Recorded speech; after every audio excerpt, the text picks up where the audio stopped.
بسم اللہ الرحمن الرحیم۔ السلام علیکم ورحمۃ اللہ وبرکاتہ۔ میں نئے آنے والے اپنے معزز ممبران کو یوٹیوب چینل پر، فیس بک پر، انسٹاگرام پر، ٹیلی گرام گروپ پر اور ویب سائٹ پر خوش آمدید کہتا ہوں اور امید کرتا ہوں کہ آپ تمام لوگ خیریت سے ہوں گے۔ الحمدللہ آج ہماری 13ویں ٹرانسمیشن جاری ہے۔ جس طرح ہر روز ہم آپ کے لیے ایک ایسا ٹاپک لے کر آتے ہیں کہ جس کو دیکھنے سے آپ کو مزید رہنمائی ملتی ہے اور معلومات ملتی ہے، ہم جو بھی گفتگو کرتے ہیں، جس ٹاپک پر بھی گفتگو کرتے ہیں اور جو بھی سلاسل اور جو بھی خانوادے کی تعلیمات کو ہم عام کرتے ہیں باقاعدہ، اور جو بھی چیز آپ کو دی جاتی ہے پڑھنے کے لیے، وہ سب باقاعدہ طور پہ اجازت سے ہوتا ہے سب کچھ۔ جس طرح ہم نے کل کی ٹرانسمیشن میں آپ کے خواب کیا کہتے ہیں اس پہ بات کی تھی، آج ہم بات کریں گے کہ روح کی کیا حقیقت ہے اور روح کا خواب سے کیا تعلق ہے اور روحوں کا مقام کیا ہے،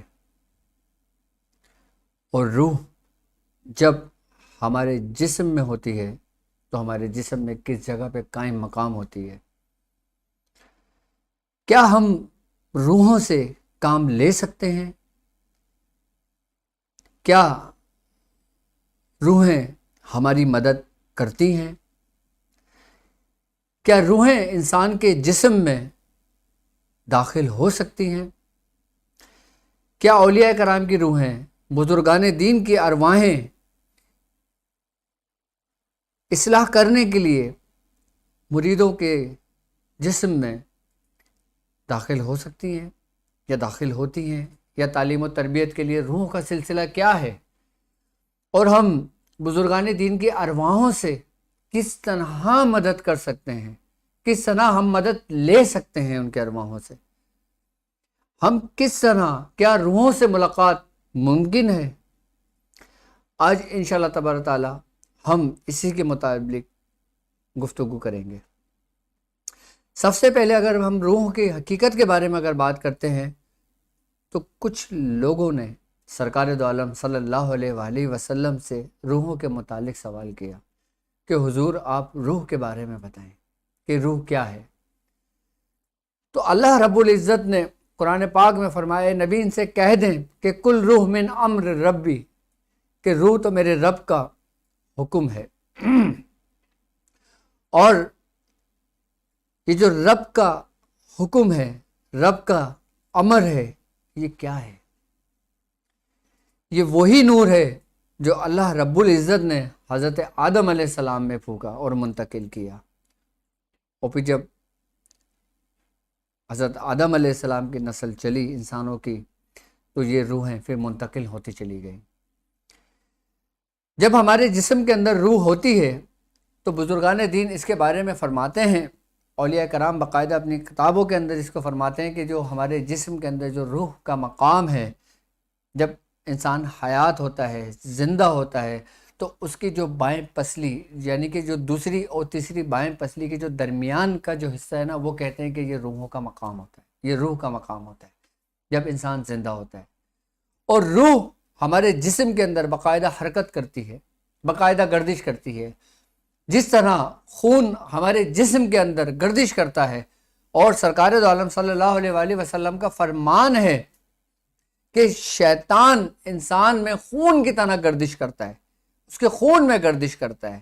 ہمارے جسم کے اندر ہمارے جو نیگیٹیوٹی بنتی ہے وہ خون کی وجہ سے بنتی ہے، وہ شیاطین کے داخل ہونے کی وجہ سے بنتی ہے، وہ شیطان کی وجہ سے ہمارے جسم کے اندر نیگیٹیوٹی بنتی ہے۔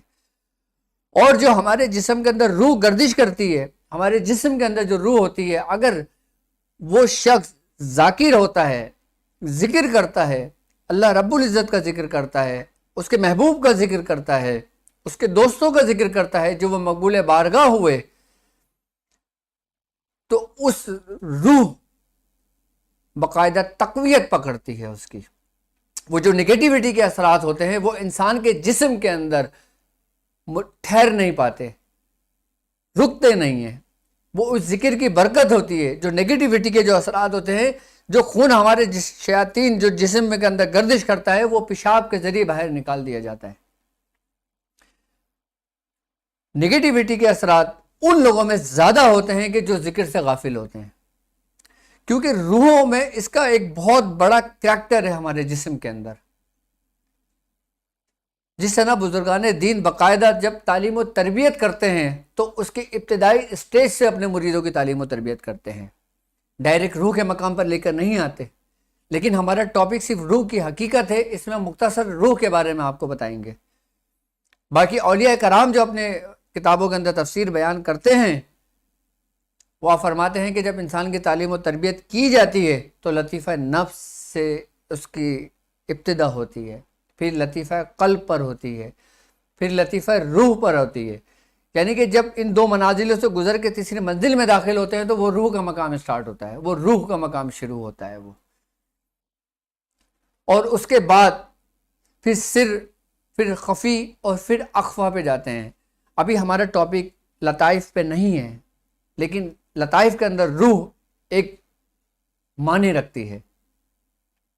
اب ہم بات کرتے ہیں کہ کیا بزرگان دین کی جو ارواحیں ہوتی ہیں آپ کے گزر جانے کے بعد وہ واپس لوٹتی ہیں؟ کیا بزرگان دین کی ارواحیں انسانوں کی مدد کرتی ہیں؟ بالکل کرتی ہیں، کیونکہ قرآن بھی باقاعدہ یہ کہہ رہا ہے کہ جو اللہ کی راہ میں شہید ہوئے ہیں انہیں مردہ نہ کہو، وہ زندہ ہیں، ہم انہیں رزق دیتے ہیں، لیکن تم اس سے غافل ہو. اور اولیاء کرام بزرگان دین ان کی ساری زندگی جہاد میں گزر جاتی ہے. جہاد بیسیکلی لڑنے کا نام ہے.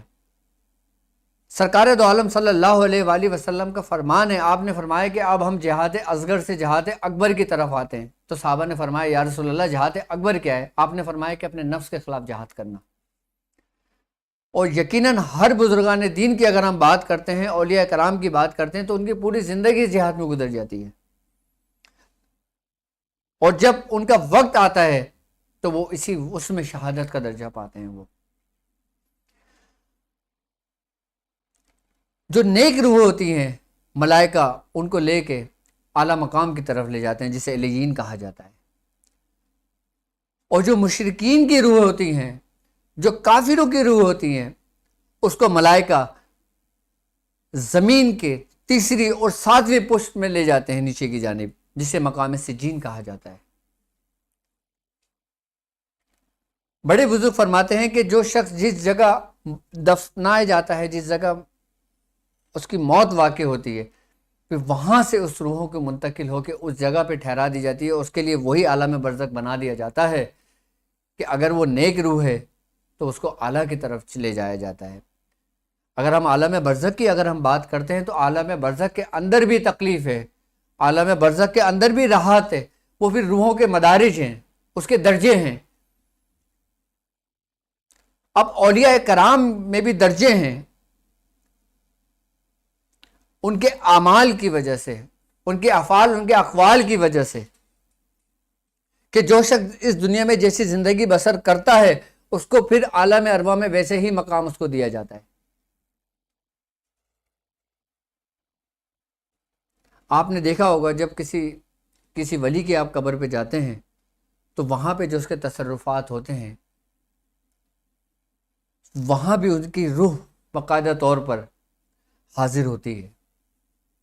جو اللہ کے انبیاء کرام ہیں، جو نبی ہیں، جو صالحین ہیں، جو مقربین ہیں، اور جو اس کے دوست ہیں جن سے وہ دنیا میں بھی راضی ہوا اور آخرت میں بھی راضی ہوا، وہ اپنی قبروں میں باقاعدہ زندہ ہیں. ان کی روحوں کو ان کی قبروں میں بھی لوٹا دیا جاتا ہے کہ جس سے رب راضی ہوا. اللہ رب العزت جس سے جتنا چاہتا ہے عطا کر دیتا ہے.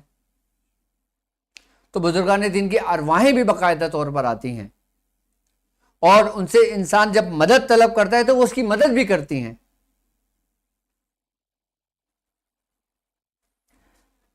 روحانیت کی اگر ہم بات کرتے ہیں، روحانیت کی دنیا کے اندر روح، اس کا یہ سمجھ لیں کہ تیسرا مقام ہے۔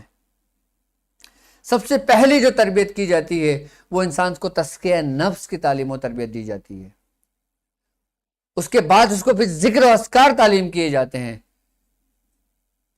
اور جب ذکر و اذکار پر وہ قائم مقام ہو جاتا ہے، اس کا قلب اس کا جاری ہو جاتا ہے، اس کا فیض ٹھہر جاتا ہے، کہ جس کے بارے میں تمہیں کہا گیا ہے کہ اور اللہ رب العزت قرآن میں فرماتا ہے کہ اور ہم نے دلوں کو ہدایت دیتے ہیں ہم،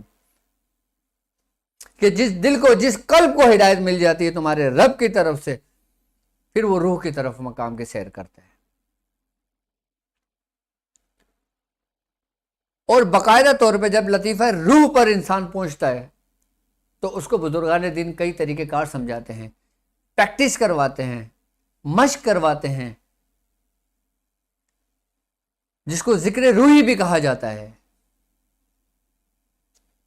جب ذکر روحی انسان کرتا ہے تب وہ اس پر اسی ترتیب اور اسی طریقے سے جو اس کے بزرگان دین، اس کے شیخ، اس کے پیر و مرشد نے اس کو تعلیمات دی ہیں، تو پھر وہ اپنے روح پہ بھی اختیار حاصل کر لیتا ہے۔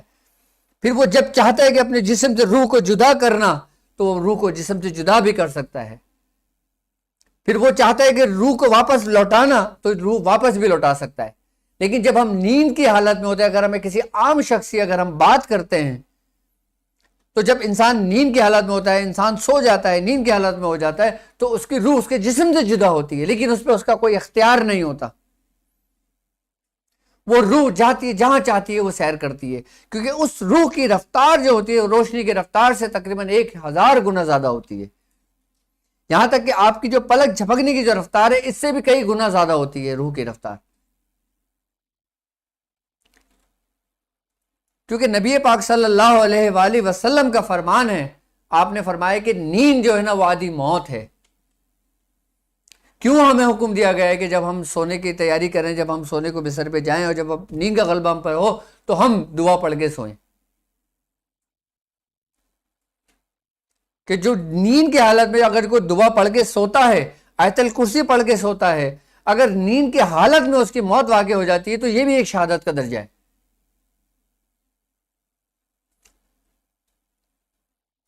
کیونکہ شیطان اس حالت میں اس کے قریب نہیں آتا۔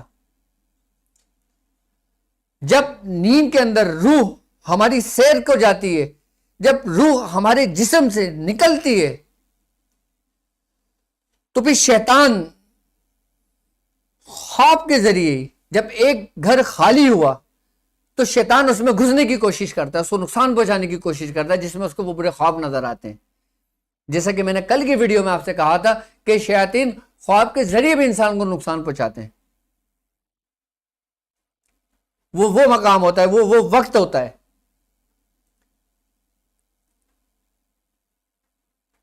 تو خواب کے ذریعے روح اور خواب کا تعلق بہت گہرا تعلق ہے، کیونکہ جب ہم کوئی خواب دیکھتے ہیں تو خواب کی جو کیفیت ہوتی ہے وہ ہمارے لاشعوری کیفیت میں منتقل ہو جاتی ہے، وہ اس میں محفوظ ہوتی ہے۔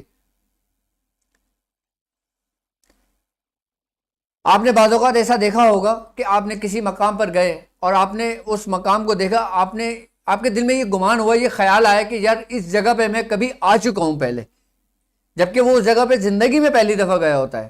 جیسے ایک شخص پاکستان سے سعودی عرب گیا، اس نے جب کسی مقام کو دیکھا اس نے کہا یار یہاں پہ میں آ چکا ہوں، مجھے ایسا لگتا ہے کہ میرا دیکھا ہوا ہے۔ اس کا مطلب یہ تھا کہ اس کی روح نے اس جگہ کی سیر کی ہوئی ہوتی ہے، اور جب روح جب کسی جگہ پہ سیر کرتی ہے تو اس کے سارے اسکیچ جو ہوتے ہیں نا وہ ہمارے لاشعوری کیفیت کے اندر محفوظ ہو جاتے ہیں، ہمارے دماغ کے اندر محفوظ ہو جاتے ہیں۔ جب انسان شعور سے لاشعور کا سفر طے کرتا ہے تو اس کے اندر پھر وہ تمام باتیں سرزد سامنے آتی ہیں جس کو روح باقاعدہ طور پہ پہلے سے دیکھ چکی ہوتی ہے۔ کیوں کہتے ہیں کہ مراقبے کی حالت کے اندر انسان ہر جگہ کی سیر کر سکتا ہے؟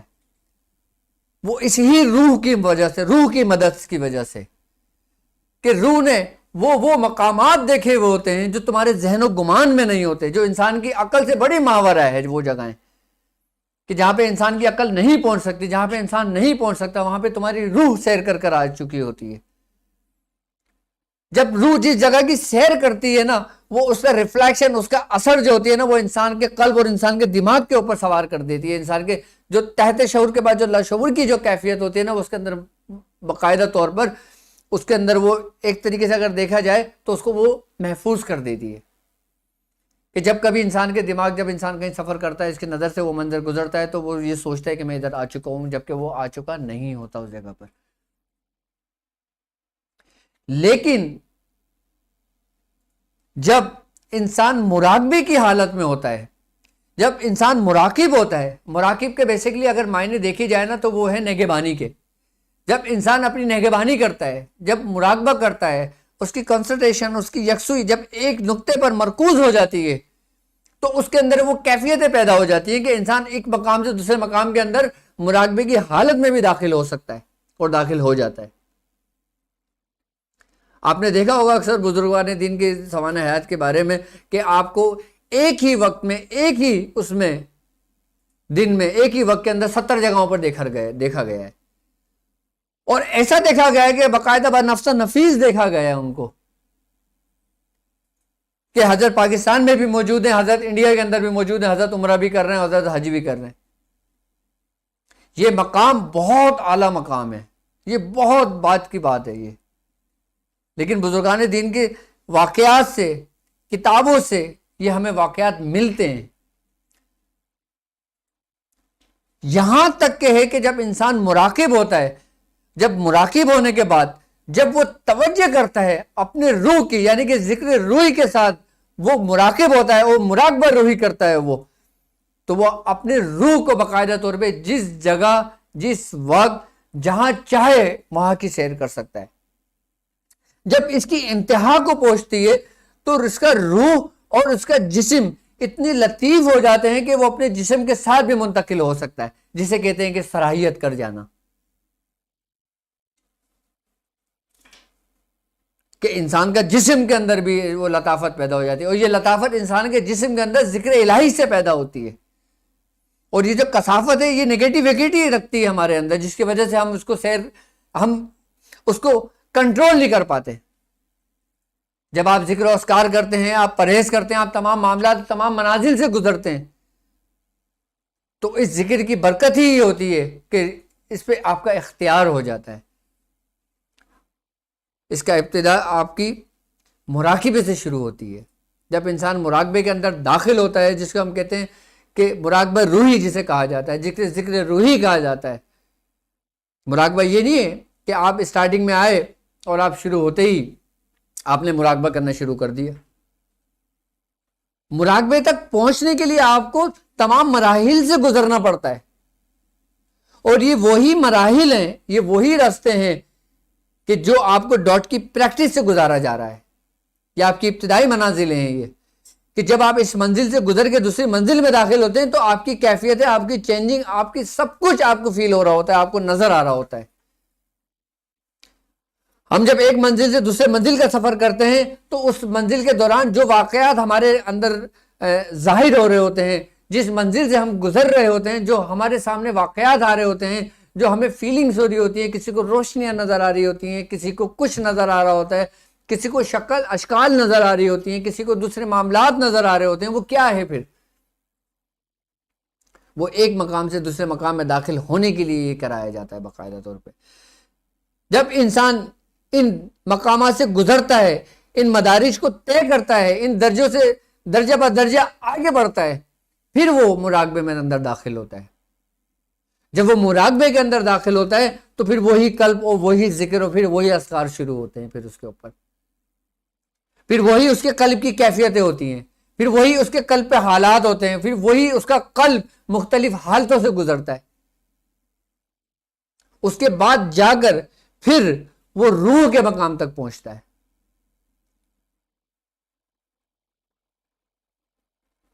کئی لوگوں کی روح کے مقام تک پہنچنے میں، مراقبہ روحی تک پہنچنے میں، ذکر روحی تک پہنچنے میں پوری زندگیاں صرف ہو جاتی ہیں، وہ نہیں پہنچ پاتے.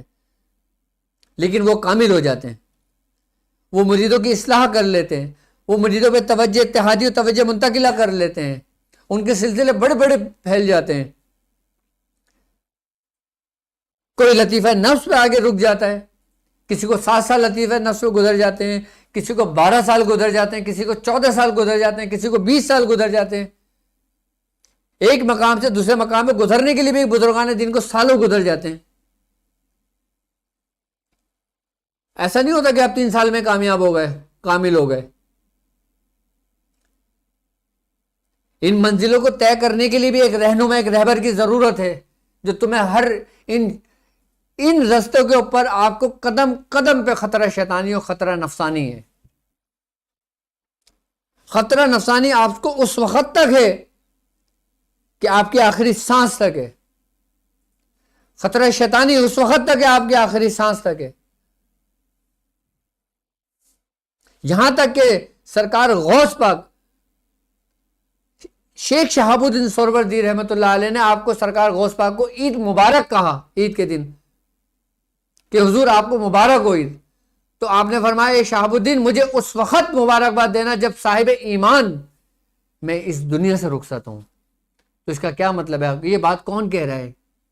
حضرت سیدنا شیخ عبد القادر جیلانی رحمۃ اللہ علیہ،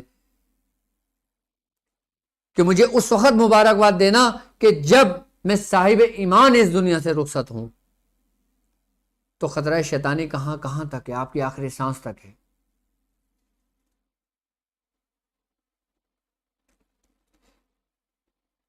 یہی وہ مقامات ہیں، یہی وہ منزلیں ہیں۔ ابتدا ہر مرید کی توجہ سے ہی ہوتی ہے، توجہ سے ہی چلتی ہے۔ تعلیم و تربیت مرید کی، شیخ نیچے سے، اسفل سے لے کے چلتا ہے اس کو اعلیٰ کی طرف۔ اللہ رب العزت قرآن میں کہتا ہے نا کہ لقد خلقنا الانسان فی احسن تقویم، کہ ہم نے انسان کو بہت احسن طریقے سے بنایا۔ ثم رددناہ اسفل سافلین، اور ہم نے اسے جانوروں سے بھی بدتر پھینک دیا، کہ صرف اس کے اعمال کی وجہ سے۔ اب انسان کو انہیں بڑے احسن طریقے سے بنایا، اور پھر دوسری آیت میں کہتا ہے ہم نے اسے جانوروں سے بھی بدتر پھینک دیا۔ کہ اللہ رب العزت ہمیں اس مقام سے محفوظ رکھے، مقام اسفل سے۔ یہی وہ مقامات ہیں کہ جن کے لیے بزرگان دین نے اپنی پوری زندگیاں صرف کر دی، پورے معاملات کو صرف کر دیے۔ یہی وہ مقامات ہیں۔ آپ دیکھ لیں کہ جو لوگ ان منزلوں کا سفر کرتے ہیں، جو لوگ اس روحانی سفر میں شامل ہوتے ہیں اور اس نیت سے شامل ہوتے ہیں کہ ہم اس سفر کے اندر وہ تکالیف، وہ پریشانیاں ہم اٹھائیں گے، تو یقیناً اللہ رب العزت ان کا معاون اور ان کا مددگار ہوگا۔ کہ جو لوگ اپنے بزرگوں کے راستے پر چلیں گے، اللہ تعالیٰ ان کا معاون و مددگار ہوگا۔ اور ان رستوں کے اندر جو پریشانیاں آتی ہیں، جو مشکلات آتی ہیں، اس کا ایک بڑا اجر ہے۔ اللہ رب العزت جس کو جتنی آزمائش میں ڈالتا ہے، اس کا اجر اتنا ہی ہوتا ہے۔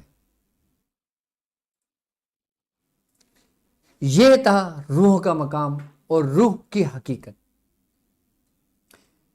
لیکن روح اور خواب کا آپس میں بھی بہت گہرا تعلق ہے۔ جس طرح کل کے ٹرانسمیشن میں نے آپ کو بتایا تھا کہ خواب جو آپ دیکھا کریں، وہ ہر ایک سے اس کا ذکر نہ کیا کریں۔ اور خواب جب آپ، ظاہر سی بات ہے، جب یہ ہماری ویڈیوز ہیں، یہ عام لوگ بھی دیکھ رہے ہیں، عاملین بھی دیکھ رہے ہیں، اور باقاعدہ طور پہ کئی سلاسل کے لوگ بھی اس کو ویڈیو کو دیکھتے ہیں، کہ جب آپ کسی کا خواب کی تعبیر بتانے لگیں، یا جب کوئی شخص آپ سے خواب بیان کرے، تو آپ سب سے پہلے اس خواب کو پورا توجہ و تسلی کے ساتھ سنیں۔ اس کے بعد یہ دیکھیں کہ خواب دن میں دیکھا ہے یا رات میں دیکھا ہے، خواب موسم سرما میں دیکھا ہے یا موسم گرما میں دیکھا ہے، خزاں کے موسم میں دیکھا ہے یا بہار کے موسم میں دیکھا ہے۔ ان چیزوں کا بہت گہرا تعلق ہے۔ خواب کسی غریب نے دیکھا ہے یا کسی امیر نے دیکھا ہے، خواب کسی جاہل نے دیکھا ہے، دنیا دار نے دیکھا ہے، یا خواب کسی عالم نے دیکھا ہے۔ ایک ہی خواب اگر کوئی دنیا دار دیکھتا ہے تو اس کی تعبیر الگ ہوگی، اور وہی خواب اگر کوئی عالم دیکھتا ہے تو اس کی تعبیر الگ ہوگی۔ ایک ہی خواب اگر موسم گرما میں دیکھا جاتا ہے تو اس کی تعبیر الگ ہوگی، اور ایک ہی خواب موسم سرما میں دیکھا جائے تو اس کی تعبیر الگ ہوگی۔ ایک شخص حضرت امیر المومنین حضرت ابو بکر صدیق رضی اللہ تعالیٰ عنہ کی بارگاہ میں آتا ہے اور کہتا ہے کہ اے امیر المومنین، کہ میں نے خواب دیکھا کہ درخت کے 70 پتے میرے ہاتھ میں آئے ہوں، میں نے اس کو چنے، تو آپ نے اس کو تعبیر یہ بتائی کہ تجھے 70 لکڑیاں پڑیں گی۔ تو ایسا ہی ہوا کہ اس کو 70 درے لگائے گئے لکڑی کے۔ پھر اس نے یہی خواب دیکھا، اور پھر 1 سال کے بعد جب اس نے خواب دیکھا، پھر حضرت امیر المومنین سے کہا کہ حضور میں نے ایسا خواب دیکھا، تو آپ نے فرمایا تجھے 70,000 دینار ملیں گے، یا 70 دینار ملیں گے تجھے۔ وہ کہنے لگا اے امیر المومنین، خواب تو یہی تھا، کہ خواب میں تو میں نے یہی پچھلے سال بھی میں نے دیکھا تھا، تو آپ نے تعبیر اس کی یہ کہی کہ مجھے 70 لکڑیاں پڑیں گی، اور اب آپ یہ کہہ رہے ہیں کہ تجھے 70 دینار ملیں گے، اس کی تعبیر کیا ہے، اس کی وجہ کیا ہے؟ آپ نے فرمایا کہ اس وقت جب تو نے خواب دیکھا تھا تو وہ موسم خزاں تھی، اور اب جو تو نے خواب دیکھا ہے یہ موسم بہار ہے۔ یعنی کہ خوابوں کا تعلق وقت سے بھی تعین کرتا ہے، وقت کے لحاظ سے بدل جاتا ہے تعبیر اس کی۔ ایک ہی خواب، اگر یہ خواب کوئی دیکھے کہ کسی نے آپ کو کتاب دی ہے، اگر عالم یہ خواب دیکھے تو اس کا مطلب یہ ہوگا کہ اس کے علم سے دنیا فیض اٹھائے گی، دنیا اس سے فائدہ اٹھائے گی۔ اور اگر یہی کتاب کوئی دنیا دار دیکھے، یہی خواب کوئی دنیا دار دیکھے کہ اس کو کسی نے کتاب دی ہے، تو اس کا مطلب یہ ہوگا کہ اس کو اصلاح کی ضرورت ہے۔ تو خواب کی اگر ہم بات کریں نا، تو خواب کی تعبیر بتانا ہر علم سے سب سے مشکل علم ہے۔ حضرت امام جعفر صادق رضی اللہ تعالی عنہ فرماتے ہیں کہ خواب چند لوگوں کو نہیں بتانے چاہیے، کہ جس میں کوئی دنیا دار ہو، کوئی جاہل ہو۔ عورتوں کو خواب بتانے سے آپ نے منع فرمایا ہے کہ تم اپنا خواب عورتوں کو بھی نہیں بتاؤ۔ عورتوں کو بھی خواب بتانے سے منع کیا گیا ہے کہ ایک عورت خواب دیکھتی ہے فوراً دوسری عورت کو خواب بتا دیتی ہے اپنا۔ اور اپنے دشمنوں کو خواب نہ بتاؤ، اور ایسے شخص کو خواب نہ بتاؤ جو تم سے حسد رکھتا ہو۔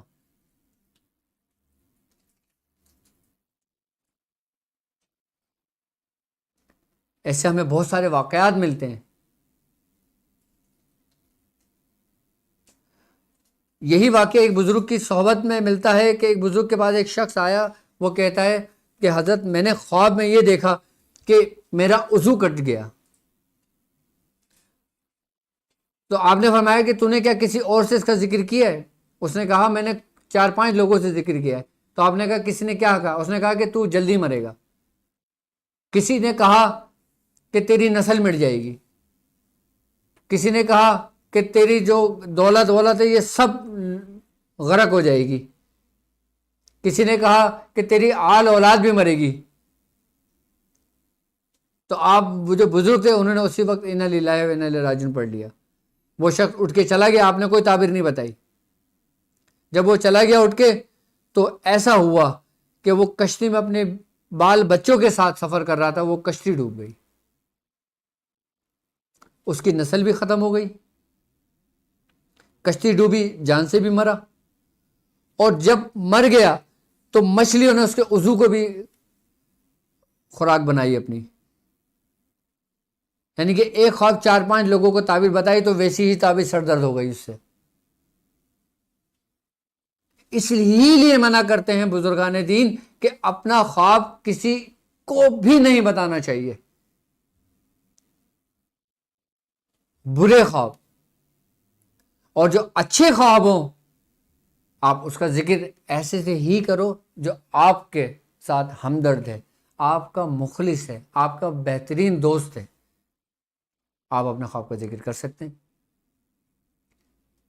آپ کے مسائل اور ان کے حل کے لیے آپ ہمیں لائیو کال بھی کر سکتے ہیں، اور اپنے مسائل اور ان کے حل کے لیے آپ ہماری ویب سائٹ پر www.drabdulwajidshazli.com اور www.shazliislamiccenter.co.uk آپ اس پہ بھی ہمیں جوائن کر سکتے ہیں، اور اپنے مسائل اور ان کے حل کے لیے اسپیشلی آپ لوگوں کے لیے ایک پیج رکھا گیا ہے کہ جس میں آپ اپنے مسائل کو ڈسکس کر سکتے ہیں، تو انشاءاللہ وقتاً فوقتاً آپ کو اس کا تمام کا جوابات دیے جائیں گے۔ اور اب ہم بڑھتے ہیں لائیو کال کی جانب، اور جو لوگ جس معاملات میں پریشان ہیں، جو لوگ ہم سے ڈسکس کرنا چاہتے ہیں، وہ اپنے مسائل کو ہم سے ڈسکس کر سکتے ہیں۔ جی السلام علیکم۔ السلام علیکم۔ وعلیکم السلام ورحمۃ اللہ۔ کون اور کہاں سے بات کر رہے ہیں؟ سر ڈاکٹر بات کر رہے ہیں؟ جی بات کر رہے ہیں، کون اور کہاں سے بات کر رہے ہیں آپ؟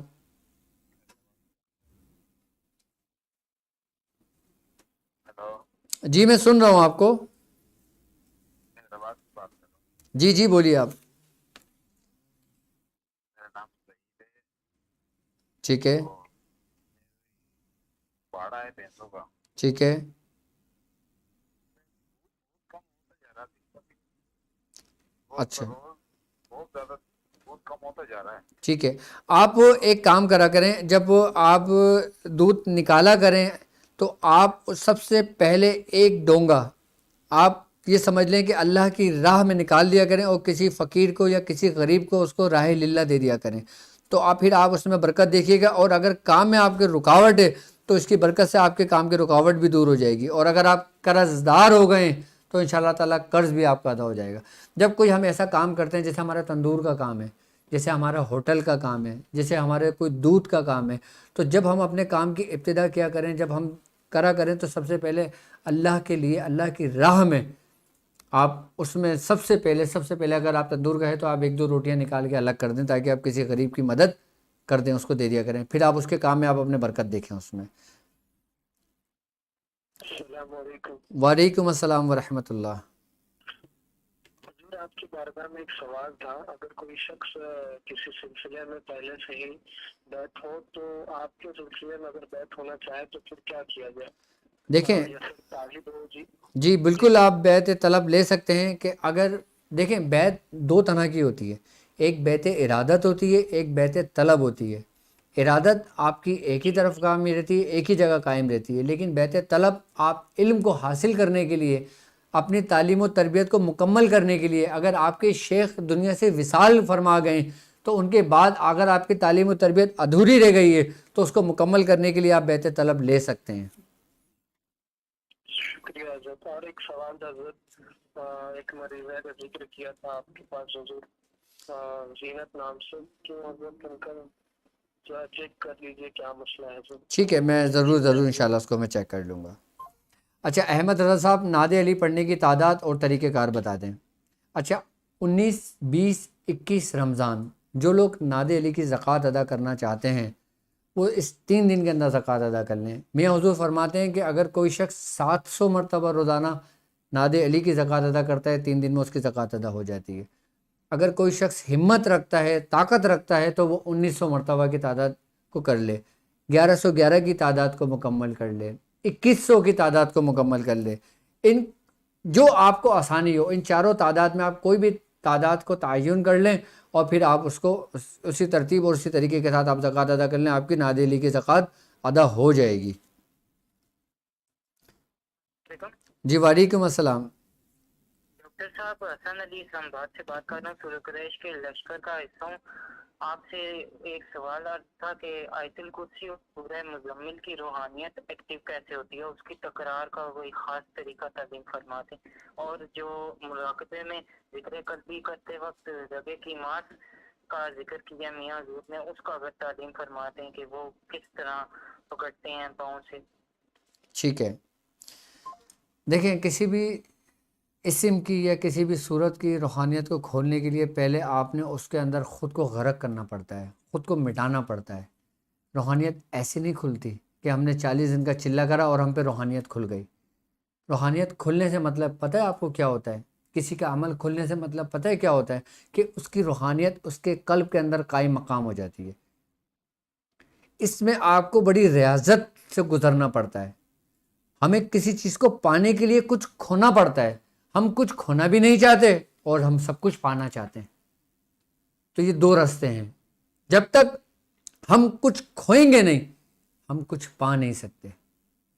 کھونے سے مطلب یہی تکالیف، یہی پریشانیاں، یہی مشکلات جو ہم اللہ کا ذکر کرتے ہیں اس کے اندر ہمیں جو مشکلات آتی ہیں اس پہ صبر کرنا، اس پہ رب کا شکر ادا کرنا، یہ کھونا ہوتا ہے. جب انسان اس راستے سے گزرتا ہے پھر اپنے وہ کامیابی کا سفر طے کرتا ہے.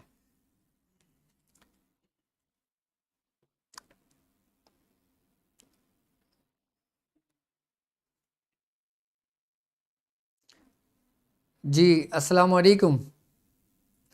جی احمد رضا صاحب، ناد علی کا میں نے آپ کو اجازت بھی دے دی اور آپ کو پڑھنے کا طریقہ کار بھی سمجھا دیا ہے. تو آپ چاہیں تو 700 بار پڑھ لیں، چاہیں تو آپ 1100 مرتبہ پڑھ لیں، چاہیں تو آپ 2100 مرتبہ پڑھ لیں، آپ کی زکوٰۃ ادا ہو جائے گی 3 دن میں. جی السلام علیکم. سلام صاحب، آداب خدم ہوتی. اللہ پاک قبول فرمائے. میرا یہ سوال تھا کہ ہم لوگوں نے جو نقش تیار کر کے رکھا ہے جیسے ترک جنات اور موکل کا اور ایوان کا، سر یہ آپ نے محفوظ رکھنے کے لیے کہا تھا کہ یہ رکھو آپ کے کام آئے گا بول کے. ٹھیک ہے. تو ہم لوگوں نے سب کی زکوٰۃ دے دو. یہ ابھی ایسے ہی رکھیں یا آگے اس کا کچھ آپ طریقہ کار بتائیں گے؟ نہیں، میں بالکل طریقہ کار سمجھاؤں گا. جو لوگ نقش کی زکوٰۃ ادا کر چکے ہیں اور جن لوگوں نے نقش اپنے پاس رکھے ہوئے ہیں، میں انشاءاللہ تعالیٰ ان نقش کو جاری کرنے کے طریقہ کار سمجھاؤں گا اور انہی نقش کے ذریعے آپ لوگوں کے بھی علاج اور معالجہ کر سکتے ہیں. اور جن لوگوں نے جتنے بھی نقوش کی زکوٰۃ ادا کی ہے وہ باقاعدہ طور پہ اگر سمندر میں ڈالنا چاہیں تو سمندر میں ڈال سکتے ہیں، اور اگر سمندر قریب نہیں ہے تو اپنے پاس سنبھال کے رکھیں. انشاءاللہ تعالیٰ رمضان کے بعد ہماری انشاءاللہ تعالیٰ اس کی باقاعدہ کلاسز جو ہوتی ہیں ہر ہفتے، میں انشاءاللہ تعالیٰ اس کے اندر بالکل تفصیلی بتاؤں گا. اور جو لوگ پاکستان میں رہتے ہیں، جو لوگ کراچی میں رہتے ہیں، الحمدللہ ہماری ہر اتوار کو سنڈے، یعنی کہ ہر سنڈے میرے اپنے کلینک کے اوپر تعلیم و تربیت کا سلسلہ رہتا ہے کہ جس میں باقاعدہ طور پہ کلاسز لیتا ہوں. اس کی ٹائمنگ عصر اور مغرب اور عشاء کے درمیان ہے. تو آپ وہ کلاسز بھی جوائن کر سکتے ہیں. میری طرف سے آپ لوگوں کو اس کی اجازت ہے. جی السلام وعلیکم السلام. جی بالکل بات کر رہے ہیں. جی ڈاکٹر صاحب، بلال انصاری شہر سے بات کر رہا ہوں. اچھا ماشاء اللہ. جی مسئلہ یہ ہے کہ ڈاکٹر صاحب گھر میں ہر وقت لڑائی جھگڑے اور جو ہے نا روزی روزگار میں تنگی بہت زیادہ ہے، اور ہر وقت کوئی نہ کوئی مسئلے میں پریشانی میں رہتے ہیں، بیماری میں. تو تاریخ روحانی سینٹر جو آپ کا ہے نا کراچی والا، ٹھیک ہے. وہاں سے میں نے استخارہ کروایا تھا جا کر. تو انہوں نے بتایا کہ بہت پرانا جناتی معاملہ ہے آپ کے ساتھ، تو ہانڈی والا عمل کرنا پڑے گا. تو انہوں نے جو فیس بتائی تھی تقریباً 65,000 روپے. ٹھیک ہے. تو اس حوالے سے جو ہے نا ابھی ہماری گنجائش نہیں ہے کہ ہم وہ کروا سکیں. ٹھیک ہے. تو اب ہم جہاں سے دوسری جگہ سے کہیں سے بھی کرواتے 2-4 دن فرق پڑتا ہے، پھر وہی ہو جاتا ہے مسئلہ نا. ٹھیک ہے. تو اب اس کے لیے آپ سے اچھا ٹھیک ہے. کچھ دیکھیں. آپ مجھے نام بتائیے. محمد بلال. محمد بلال. والدہ کا نام؟ یاسمین. یاسمین. ٹھیک ہے ٹھیک ہے، میں انشاءاللہ آپ کو جواب دیتا ہوں. اچھا الحمدللہ جو ہمارا جو سلسلہ ہے الحمدللہ کافی وسیع اور کافی بڑا سلسلہ ہے. اور آپ یہ دیکھیں کہ میاں حضور کے الحمدللہ کئی تعداد کے اندر خلفاء موجود ہیں، میاں حضور کے خلیفہ موجود ہیں جو پاکستان اور پاکستان سے باہر اپنے خدمات کو انجام دے رہے ہیں.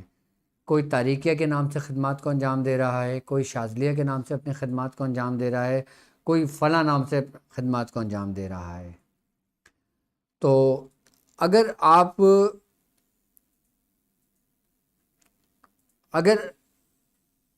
جی السلام علیکم. جی السلام علیکم. وعلیکم السلام. جی الحمدللہ. اچھا تو جو لوگ جس سے کنیکٹ ہوتے ہیں اچھا اب جیسے مثال کے طور پہ میاں حضور کے 10 خلیفہ ہیں، تو 10 جو خلیفہ ہیں نا وہ اپنے اپنے ادارے کے لیے کام کرتے ہیں، اپنے اپنے سینٹر کے لیے کام کرتے ہیں، اپنے اپنے معاملات جو لین دین ہوتا ہے وہ ان کا اپنا ذاتی ہوتا ہے، اس کا مرکز سے اور ہم سے کوئی تعلق نہیں ہوتا. نام تو سلسلے کا ہے، کام تو سلسلے کا ہے، لیکن اس میں جو بھی لین دین کیا جاتا ہے نہ تو اس کا مرکز میاں حضور سے کوئی تعلق ہوتا ہے، نہ مجھ سے کوئی تعلق ہوتا ہے، نہ میرے اپنے اس سے کوئی تعلق ہوتا ہے سسٹم سے. تو ہر میاں حضور کے 50 خلیفہ ہیں تو 50 لوگ کام کرتے ہیں، کوئی 50,000 لیتا ہے، کوئی 50 لاکھ لیتا ہے، کوئی 10,000 لیتا ہے، کوئی 5,000 لیتا ہے. یہ ان کا اپنا ایک ذاتی فعل ہے. تو اس کا نہ تو کوئی میاں حضور سے تعلق ہے نہ کوئی میرے سے کوئی تعلق ہے اس کا.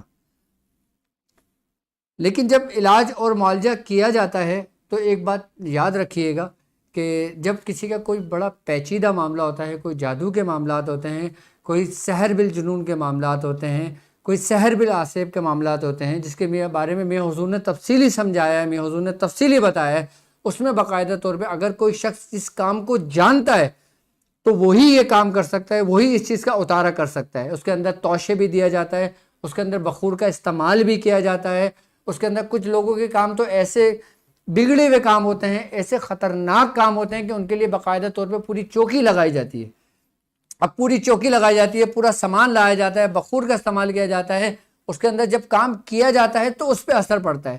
اب ہر بندہ ہر اخراجات کو افورڈ نہیں کر سکتا، لیکن یہ بھی ایک بات یاد رکھیے گا کہ ہر شخص آسانی کے ساتھ نہیں کر سکتا. یہ وہی کام کر سکتا ہے جو اس رستے سے گزرا ہو، جس نے اس رستے کو دیکھا ہو، جس نے اس کام کو دیکھا ہو، اس کام کو کرا ہو، وہی یہ کام کر سکتا ہے، ورنہ ہر انسان کے بس کا کام نہیں ہے. میاں حضور اس کے بارے میں تفصیلی بتا چکے ہیں. جی السلام علیکم. وعلیکم السلام حضرت. جی کون اور کہاں سے بات کر رہے ہیں؟ میں حسن خان ہے میرا نام ہے، اور میری والدہ کا نام شمیم بانو ہے. ٹھیک ہے. میں سعودی عرب ریاض سے بات کر رہا ہوں ابھی. سعودی عرب سے بات کر رہے ہیں. جی کیا پوچھنا چاہیں گے؟ حضرت میں یہ پہلے 17-18 سال سے بہت زیادہ پریشان ہوں روزگار کو لے کر. ٹھیک ہے. کہیں بھی سے ابھی بھی میں 4 مہینے ہو گئے سعودی عرب میں پھنسا ہوا ہوں، نہ کوئی سیلری مل رہی ہے، نہ کوئی کام ہو رہا ہے، جانے کی کوئی ویوستھا نہیں ہو رہی، ارینجمنٹ نہیں ہو رہا. ٹھیک ہے. آپ کا نام کیا ہے؟ میرا نام حسن خان ہے. حسن خان. آپ کی والدہ کا نام؟ شمیم بانو. کیا نام ہے؟ شمیم بانو. شمیم بانو. ہاں. ٹھیک ہے. اچھا آج کل جو آپ نے دیکھا ہوگا کہ جیسے مسائل چل رہے ہیں، جیسا وقت چل رہا ہے، جس وبا نے ہمیں چاروں طرف سے جکڑ دیا ہے، اچھے خاصے مڈل کلاس کے لوگ بھی اس وقت اس وبا کی وجہ سے یہ سمجھ لیں کہ آسمان سے زمین پر آ گئے. فائنینشلی پرابلم ہو گئی ہے ان کو، ان کے حالات بہت زیادہ ڈسٹرب ہو گئے ہیں. اب جب ہمارے حالات ڈسٹرب ہوتے ہیں، ہمارے تنگ و پریشان ہوتے ہیں، تو یقیناً ہم یہ سمجھتے ہیں پھر ہم پہ کسی نے جادو کر دیا. اچھا جادو ہر ایک پہ نہیں ہوتا، یہ چیز آپ ذہن میں رکھیں اپنے، کہ ہر شخص اگر یہ سمجھتا ہے نا کہ آپ مجھے چیک کر لیں مجھ پہ کسی نے جادو کر دیا، تو ایسا نہیں ہوتا. ہر ایک پہ جادو بھی نہیں ہوتا، ہر ایک پہ آسیب بھی نہیں ہوتا، ہر ایک پہ سحر بھی نہیں ہوتا. بعض اوقات کچھ کوتاہیاں ہماری اپنی پیدا کردہ ہوتی ہیں، ہماری اپنے ہاتھوں سے کی ہوئی کوتاہیاں ہوتی ہیں، جو ہم اس کا خمیادہ جو ہوتے ہیں نا، وہ ہم ایک لفظ جو جادو ہے نا ہم اس کے اوپر ڈال دیتے ہیں کہ جو کسی نے جادو کر دیا ہم پر. آئی بات سمجھ میں؟ تو کوشش یہ ٹرانسمیشن کرنے کا مقصد میرا آپ کو پتہ ہے کیا ہے، کہ آپ کو ان وباؤں سے نکالنا، ان بلاؤں سے نکالنا. اچھا ایک وبا وہ ہے جو اس دنیا میں پھیلی ہوئی ہے، ایک وبا وہ ہے جو ہمارے ذہنوں میں پھیلی ہوئی ہے. جو دنیا میں وبا ہے یہ تو ختم ہو سکتی ہے، یہ تو ختم ہو جائے گی، آئی بات سمجھ میں. لیکن وہ وبا جو ہمارے اندر سرایت کر گئی ہے، ہمارے دماغوں کے اندر بیٹھ گئی ہے کہ ہم پہ کسی نے جادو کر دیا، یا ہم پہ کسی نے ایسا کر دیا، یا ہم پہ کسی نے ویسا کر دیا، تو ایسا کوشش کرا کریں کہ آپ لوگ جو نا، میں نے آپ کو ایک اتنا زبردست ہتھیار دیا ہے جو سورہ قریش کا ہتھیار ہے. میں یہ بات کہتا ہوں کہ جو لوگ سورہ قریش کو اپنے معمول میں رکھتے ہیں نا، مجال ہے کوئی جادو اس پہ اثر کر جائے.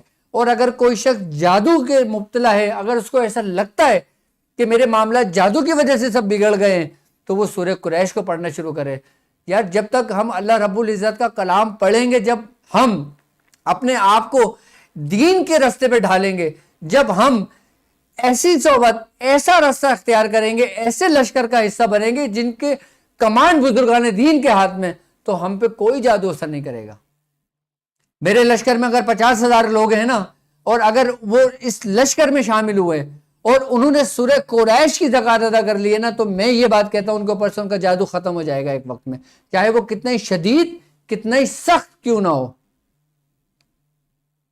میں چاہتا ہوں کہ آپ لوگ اپنے آپ کو ان چیزوں سے نکالیں۔ جادو کوئی اتنا آسان نہیں ہے جس کو ہم نے یہ لے لیا ہے۔ میرے پاس اگر 50 مریضوں کو اپنے کلینک پہ دیکھتا ہوں نا، آپ یقین کریں گے ان 50 میں سے جو نا 45 مجھ سے یہ آ کے کہتے ہیں کہ ہم پہ جادو ہے، اور جب میں ان کے معاملات کو چیک کرتا ہوں تو کچھ مجھے 5 ہی نظر آتے ہیں کہ جن کے اوپر جادو ہوتا ہے۔ اب میں کیا کروں؟ ان 40 کو منع کر دوں کہ آپ پہ جادو نہیں ہے؟ نہیں، میں ان کو منع نہیں کرتا، لیکن میں ان کی اصلاح کرتا ہوں۔ ان کی اصلاح میں کیسے کرتا ہوں کہ ظاہر سی بات ہے، اگر دماغ کے اندر ہمارے کوئی خناس پیدا ہو گیا ہے، یا ہمیں لگتا ہے کہ ہمارے اندر ایسے کوئی معاملات، ایسی کوئی باتیں، ایسی کوئی سرزد ہو گئی ہیں ہم سے، تو میں ان کو آہستہ آہستہ ریموو کرتا ہوں اور ان کو کلام الہی کی طرف لے کر آتا ہوں۔ جب ان کو اس سے فائدہ ہوتا ہے، وہ یہ کہتے ہیں دیکھا ہم پہ جادو تھا نا، آپ کے تعویذ سے ہم ٹھیک ہو گئے۔ جبکہ اصل حقیقتاً اگر دیکھا جائے نا، تو اس کے اندر جو نگیٹیوٹی، ہمارے اندر جو نگیٹیوٹی پیدا ہو رہی ہوتی ہے نا، پھر یہی جادو کی صورت اختیار کر جاتی ہے، یہی آسیب کی صورت اختیار کر جاتی ہے، یہی شیاطین کی صورت اختیار کر جاتی ہے۔ جب ہماری نگیٹیوٹی ہمارے دماغ کے اوپر حاوی آتی ہے نا، تو ہمارے دماغ بھی جیسے انزائم پیدا کرنا شروع کر دیتا ہے کہ جیسے ہمیں یہ فیل ہوا کہ یار فلاں ہمارے ساتھ یہ ہوا تو یہ جادو کی نشانی، جادو کی علامت ہے۔ ضروری نہیں کہ وہ جادو کی علامت ہوگا، جادو کی نشانی ہوگا۔ جادو ایک بالکل ہی الگ چیز ہے۔ آج کے دور میں جادوگر بھی اتنے فارغ نہیں ہیں، اور میں یہ سمجھتا ہوں کہ اس دور کے اندر نا بہت کم ہی لوگ رہ گئے ہیں جو گنتی چنتی کے جو جادو کرنے والے ہیں، جو اس کا اتار کرنے والے ہیں، جو اس کام کو جانتے ہیں۔ باقی مجھے نہیں لگتا، بازار میں تو آپ کو 1 لاکھ مل جائیں گے اتار کرنے والے، جادو کرنے کرانے والے۔ وہ صرف ان بزرگوں کے نام کا کھا رہے ہیں یا اپنے استادوں کے نام کا کھا رہے ہیں، باقی کرنا کرانا ان کے بس میں نہیں ہے۔ میں آپ کو ایک بات بتاؤں، انسان کے دماغ کا جو تعلق ہوتا ہے نا، انسان کا پتہ ہی کتنا ہوتا ہے کہ اگر کسی کوئی کاغذ بھی بنا کے اس کو، اگر کسی کے گھر سے کوئی تعویذ نکل بھی جاتا ہے نا، کوئی پیپر بھی نکل جاتا ہے نا جس میں بچوں نے کچھ لکیریں ماری ہوتی ہے، تو وہ اس کو بھی اپنے اوپر حاوی کر لیتے ہیں جو کسی نے ہم پہ جادو کر دیا۔ جادو اتنا آسان نہیں ہے۔ جادو کا لفظ آپ نے یاد کیا ہوا ہے، لیکن آپ کو اس کے معنی نہیں پتا۔ جادو اگر کسی کے اوپر ہوتا ہے نا، پوری پوری نسلیں برباد کر دیتا ہے، جس کے اوپر اگر ڈائگنوز ہو جائے، جس کے اوپر معاملات ہو جائیں۔ میں چاہتا ہوں کہ اب ظاہر سی بات ہے، اگر میں یہاں بیٹھا ہوں، میرے پاس اگر 1000 لوگ آتے ہیں، تو جو 100 لوگ آتے ہیں میرے لیے وہ زیادہ عزیز، زیادہ وہ ہیں کہ جن کے اوپر یہ معاملات ہوتے ہیں، کیونکہ میں چاہتا ہوں کہ وہ لوگ اس وباؤں سے، اس بلاؤں سے، اس مصیبتوں سے نکلیں۔ اس نکلنے سے پہلے آپ نے سب سے پہلے اپنے اندر کے بت کو بھی توڑنا ہوگا، اس خناس کو بھی اپنے آپ کے دماغ سے نکالنا ہوگا جو ہمارے دماغ کے اندر بیٹھا ہوا ہمیں وسوسے دیتا ہے کہ یہ اس کے اوپر یہ ہے، اس کے اوپر یہ ہے، اس کے اوپر۔ آپ لوگ فیصلہ نہ کریں، یہاں تک کہ جادو کو چیک کرنے کے لیے، آسیب کو چیک کرنے کے لیے، نظر بد کو چیک کرنے کے لیے، ہر چیز کو چیک کرنے کے لیے میں نے آپ کو مختلف طریقے کار آپ کو سمجھا دیے ہیں۔ اگر آپ کو ایسا لگتا ہے، میں چاہتا ہوں کہ آپ لوگ غلط ہاتھوں میں نہ پڑیں، میں چاہتا ہوں کہ آپ لوگ برے لوگوں میں نہ پھنسیں، میں چاہتا ہوں آپ لوگ ایسی جگہوں پہ نہ جائیں کہ جہاں پہ آپ کی دولت کو، آپ کی عزت کو، آپ کی ہر چیز کو خطرہ لاحق ہو۔ خدا را اپنے آپ کو نکالیں۔ اگر آپ کو ایسا لگتا بھی ہے، ایسا فیل بھی ہوتا ہے کہ میرے اوپر کچھ ہے، تو میں نے اس کو تشخیص کرنے کے بہت سارے طریقہ کار سمجھائیں۔ میں اور آپ کے لیے آج کی ویڈیو میں مزید سمجھا دیتا ہوں کہ اگر ہم پہ کوئی جادو ہے، ہم پہ کوئی ایسے معاملات ہیں، ہم پہ کوئی ایسے اثرات ہیں، تو ہم کس طرح پتہ کریں کہ ہم پر یہ معاملات، یہ جادو کے اثرات ہیں۔ ہم کس طرح اس یہاں سے ہم نکلیں گے کہ ہمیں پتہ چلے کہ ہم پہ یہ معاملات ہیں۔ سب سے پہلے آپ یہ کام کر لیں کہ اگر آپ کو ایسا لگتا ہے کہ مجھ پہ کسی نے جادو کر دیا، تو آپ ایک مٹی کا پیالہ لے لیں، ٹھیک ہے؟ اب یہ آسان سے طریقہ کار ہے اور میری طرف سے اس کی عام اجازت ہے۔ آپ مٹی کا ایک پیالہ لے لیں۔ مٹی کے پیالہ لینے کے بعد آپ نے اس میں سورہ قریش پوری لکھ دینا ہے۔ اس میں مٹی کے پیالے میں مارکر سے لکھ دیں یا کسی بھی چیز سے لکھ دیں کہ سورہ قریش اس پہ لکھی ہوئی ہو، اس کے بعد آپ نے کرنا یہ کہ اس کے اوپر 70 مرتبہ سورہ قریش پڑھ کے اس پیالے پہ دم کر دیں. اس پیالے پہ دم کرنے کے بعد آپ نے کرنا یہ ہے کہ اس کے اندر پانی بھر دینا ہے, اور پانی بھر دیں, اور پانی بھرنے کے بعد آپ اس کو اپنے سرہانے رکھ کے سو جائیں. جب آپ سرہانے رکھ کے سو جائیں گے, اس کو چاہیں تو ڈھانپ دیں, اس کو ڈھانپ دیں تو زیادہ اچھا ہے, اور آپ سو جائیں. اور جب آپ سونے لگیں, جب آپ صبح سو کر اٹھیں, آپ اس مٹی کے پیالے کو اٹھائیں اور اپنے اوپر سے 21 مرتبہ اتاریں. جیسے ہم کسی کی نظر اتارتے ہیں نا, 21 مرتبہ اتاریں, اتارنے کے بعد رکھ دیں, اور پھر دوبارہ 70 مرتبہ سورہ قریش پڑھیں, اس کو اوپر دم کر دیں.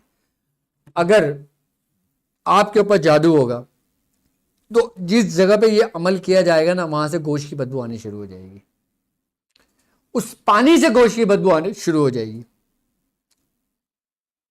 اور اگر کسی کے اوپر کوئی ہمزاد ہوا, کوئی شیطان ہوا, کوئی چڑیل ہوا, کوئی آسیب ہوا, تو گوشت کی بدبو آنی شروع ہو جائے گی. اچھا, گوشت کی بدبو آنا 2 چیزوں کی علامت ہوتی ہے. ایک وہ تعویذات کہ جو اتنا اثر نہیں رکھتے لیکن تعویذات کہلاتے ہیں, کہ جیسے کسی نے نوری عمل کے ذریعے کسی کو نقصان پہنچانے کی کوشش کری. آپ کیا سمجھتے ہیں کہ نوری عمل کے ذریعے نقصان نہیں پہنچایا جاتا کیا؟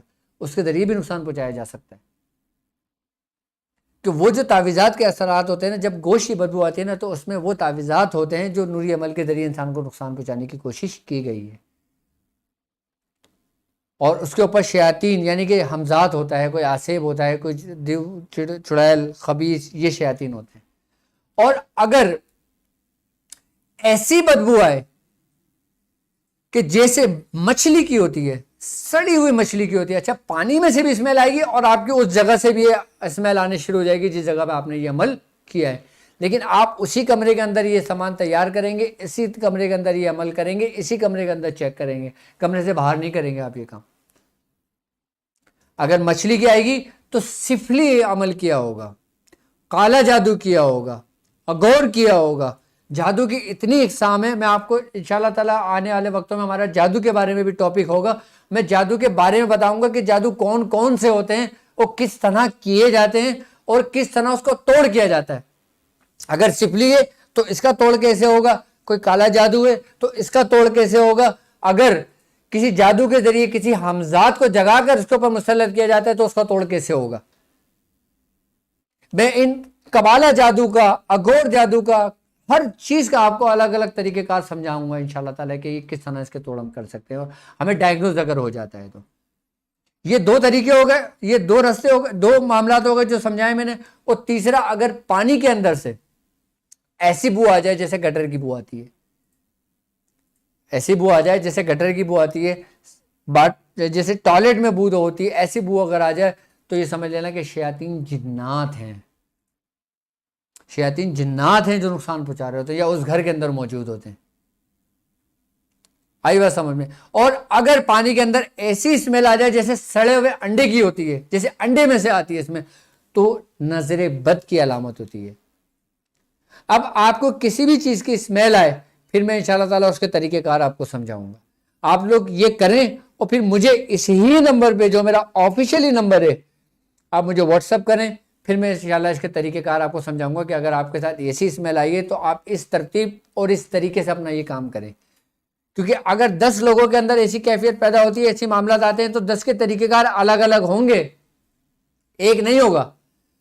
ایک طریقہ کار جو بتاؤں گا ابھی جب میں اپنی لائف ٹرانسمیشن کے اندر کوئی طریقہ کار آپ کو سمجھاتا ہوں, وہ ایک عام طریقہ کار ہوتا ہے. لیکن اگر کسی کے ساتھ ڈائگنوز ہو جاتا ہے تو پھر ہر طریقہ کار ہر شخص کے ساتھ الگ الگ ہوتا ہے, کیونکہ کسی بھی شخص کے ساتھ ایک طریقے پہ جادو نہیں ہوتا. اگر آپ کے پاس کوئی جادو ہوا ہے اور اس کے پاس جادو ہوا ہے تو اس کا طریقہ کار الگ ہوگا, اس کا طریقہ کار الگ ہوگا. اور اگر پانی میں نہ کسی قسم کی کوئی بدبو ہو نہ کچھ ہو, جیسا پانی آپ نے رکھا تھا ویسا ہی پانی ہو, تو پھر بیماری ہے, پھر آپ کے اوپر کوئی معاملہ نہیں ہے. پھر یہ ہمارے دماغ کو اور ہمارے اندر جو وائرس ہے نا, ہمیں پھر اس کو ریموو کرنا پڑے گا, اس کو نکالنا پڑے گا. میں آپ کو وہ طریقہ کار سمجھا رہا ہوں کہ جس سے آپ خود ایک بہترین معالج بن جائیں. میں اپنے اخلاص کے ساتھ, اپنے سلاسل کے جو بزرگان دین نے جو ہمیں تعلیمات دی ہیں نا, میں ایک ایک چیز آپ پہ ظاہر کر دوں گا انشاءاللہ تعالی. یہ میرا وعدہ ہے کہ جو کچھ میں نے اپنے بزرگوں سے سیکھا ہے نا، میں انشاءاللہ تعالیٰ اس سلسلے کو ہمیشہ جاری اور ساری رکھوں گا، اور یوٹیوب پر بھی اور ویب سائٹ پر بھی میں انشاءاللہ تعالیٰ ان طریقوں کو آہستہ آہستہ عام کروں گا، کیونکہ میں نہیں چاہتا کہ میرے ساتھ چلنے والے لوگ مایوس ہوں کہ جو ویب سائٹ کو جوائن نہ کر سکتے ہوں.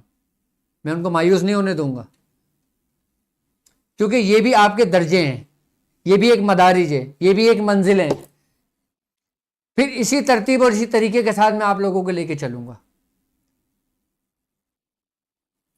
لیکن جس طرح ویب سائٹ کے اندر باقاعدہ طور پہ میں نے لیول رکھے ہیں اپنے، جس کے اندر میں نے آپ کو روحانیت کے بارے میں آپ کو بتانا ہے، اور طاق ہیلنگ کے بارے میں بتانا ہے کہ طاق ہیلنگ کیا ہے، طاق ہیلنگ ہماری زندگی میں کیوں ضروری ہے، طاق ہیلنگ سے ہم کیا کیا کر سکتے ہیں.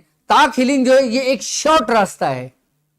جب انسان ایک راستے پہ چلتا ہے، جب اس کو 7 سال لگتے ہیں اس میں، اور جو انسان طاق ہیلنگ کرتا ہے وہ انسان کچھ ہی مہینوں میں، 7 مہینوں کے اندر وہ کامل ہو جاتا ہے. وہ طاق ہیلنگ کیا ہے؟ وہ طاق ہیلنگ کے بارے میں انشاءاللہ اس کے ذریعے اس کی رہنمائی اور تعلیم و تربیت کروں گا. اس کے بعد فرسٹ لیول کے بعد، اور جو فرسٹ لیول کے اندر جو اسٹوڈنٹس ہوں گے میرے، وہ یہ سمجھ لیں کہ وہ میرے گھر کا حصہ ہوں گے.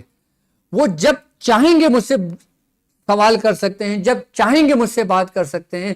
ان کے کوئی مسئلے مسائل بھی ہوں گے تو وہ مجھ سے ڈسکس کر سکتے ہیں. جو ان کے دوست احباب کے بھی مسائل ہوں گے وہ مجھ سے ڈسکس کر سکتے ہیں. اور اگر ان کو طاق ہیلنگ کے بارے میں سمجھ میں نہیں آتا، میں خود ان کو کر کے دکھاؤں گا، میں خود ان کو کر کے بتاؤں گا کہ طاق ہیلنگ کیا ہے. جب ہم کچھ اپنی آنکھوں سے دیکھتے ہیں نا، ہمیں پھر زیادہ اس پہ یقین ہوتا ہے. ایک ہوتا ہے باتوں کا سننا یقین، اور ایک ہوتا ہے آنکھوں کا دیکھنا یقین. اس طاق ہیلنگ میں ہم وہ راز کو ظاہر کریں گے جو ہمارے بزرگوں تک ہم تک پہنچا، جس پہ ہم نے بڑی ریاضت اور بڑی محنت کری ہے. اب ہم نے 1000 عمل کرے ہوں گے.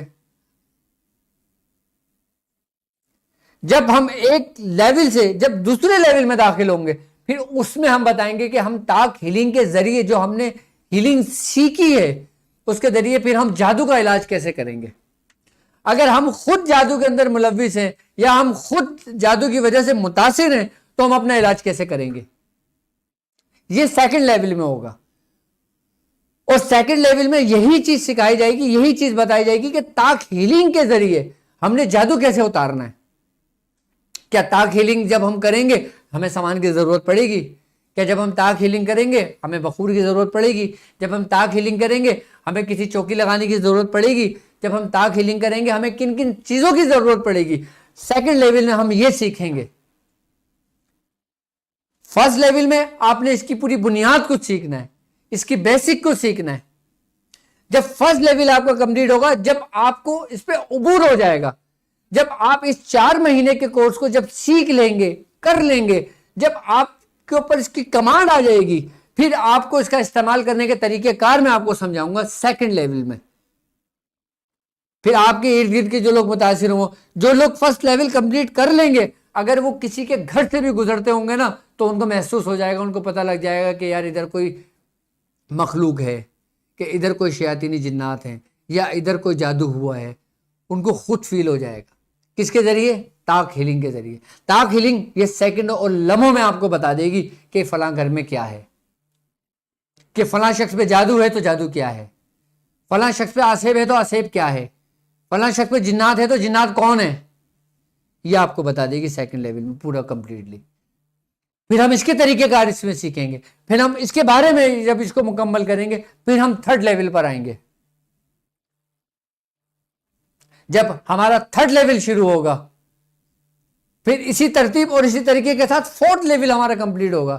فورتھ لیول میں، تھرڈ لیول میں بھی ہم سیکھیں گے اس میں ہم کہ جب ہم یہ کام کرنا سیکھ لیا، اب ہم نے لوگوں کے کام کر لیے، دنیا کو فائدہ ہوا. اچھا، اس ترتیب اور اس طریقے کے ساتھ اگر میں نے 1000 لوگ بھی میں نے اس کو تیار کرے نا، تو یہ 1000 لوگ جو نا 1,00,000 لوگوں پہ بھاری ہوں گے. اور جو یہ 1000 جو لوگ ہوں گے نا، جو یہ طاق ہیلنگ سیکھیں گے، وہ اپنے ساتھ 10,00,000 لوگوں کا علاج کر سکتے ہیں اپنے ساتھ، اپنی ہیلنگ کے ذریعے.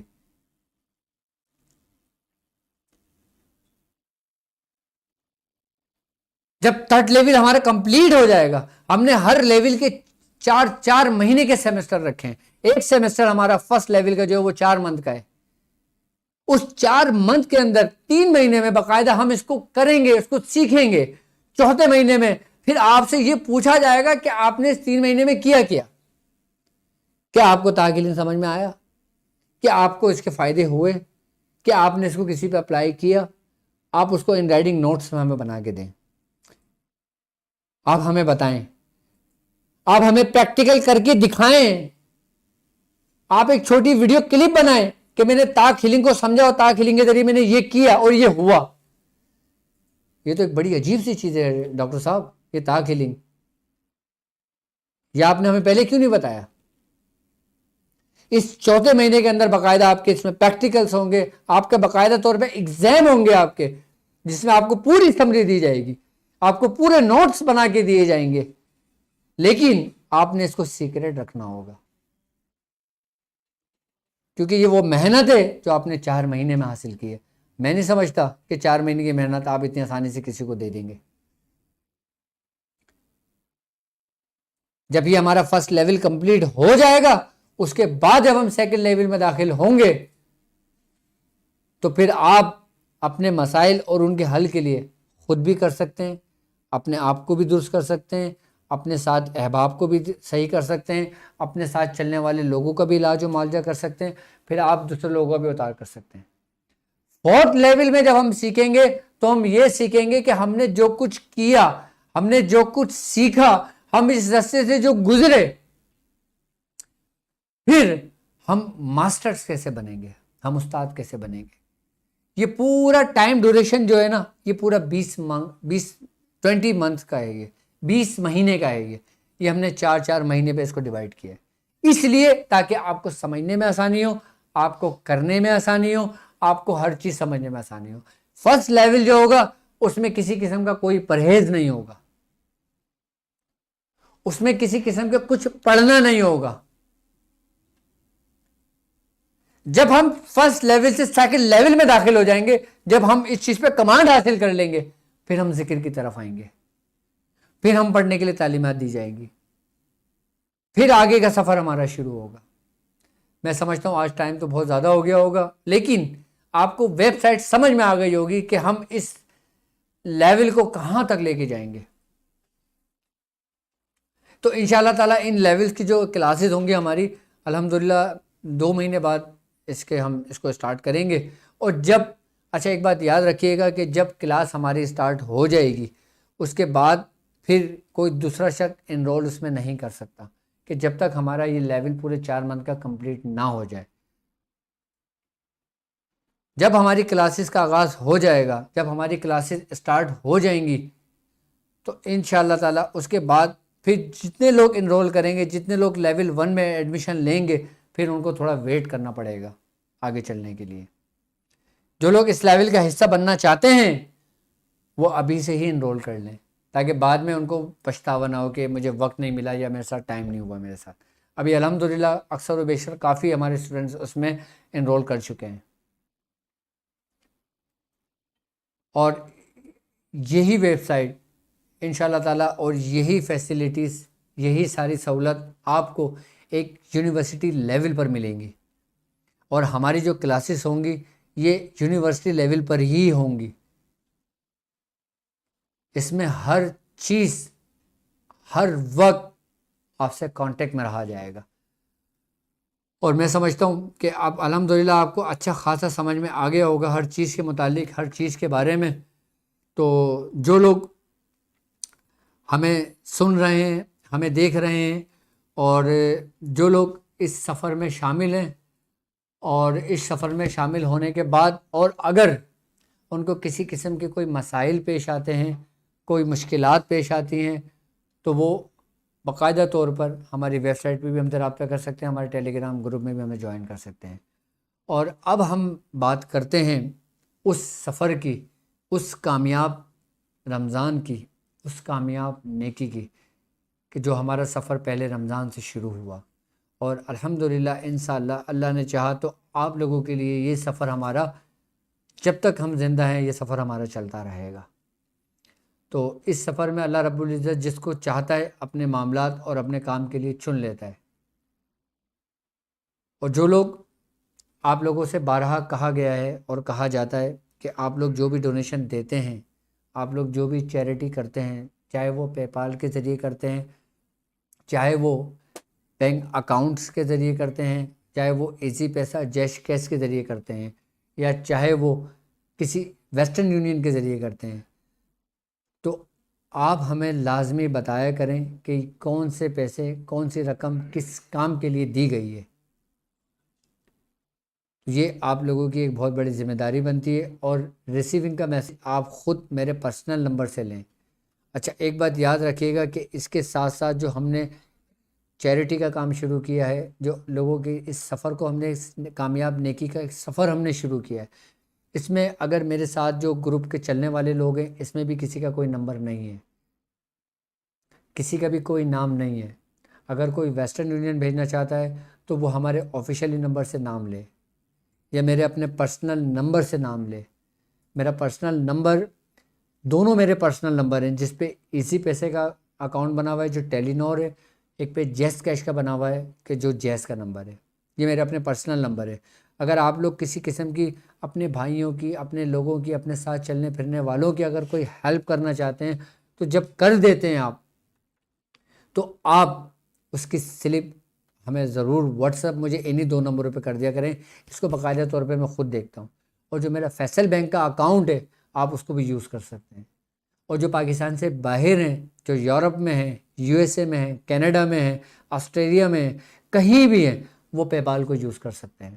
وہ پے پال کے ذریعے کر سکتے ہیں. اگر پے پال کے ذریعے آپ پیمنٹ کرتے ہیں تو آپ کو ایک ای میل موصول ہوتی ہے، اور ای میل میں پھر آپ باقاعدہ طور پہ سلپ ہمیں واٹس ایپ کر دیا کریں تاکہ ہم آپ کو پتہ لگے کہ آپ نے جس پے پال اکاؤنٹ میں پیمنٹ کی ہے وہ ڈاکٹر صاحب تک پہنچ چکی ہے یا نہیں.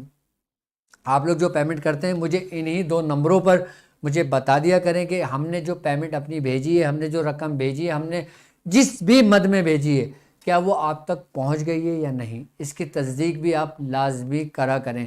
جب تصدیق کا میسیج میرے پرسنل نمبر سے آپ تک موصول ہو جائے آپ کو، تو آپ تسلی کر لیں کہ اب آپ کی جو رقم ہے وہ مکمل اور کامیاب اور محفوظ ہاتھوں میں.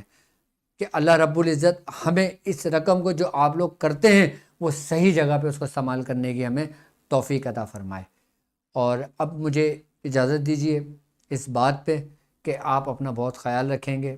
السلام علیکم ورحمۃ اللہ وبرکاتہ.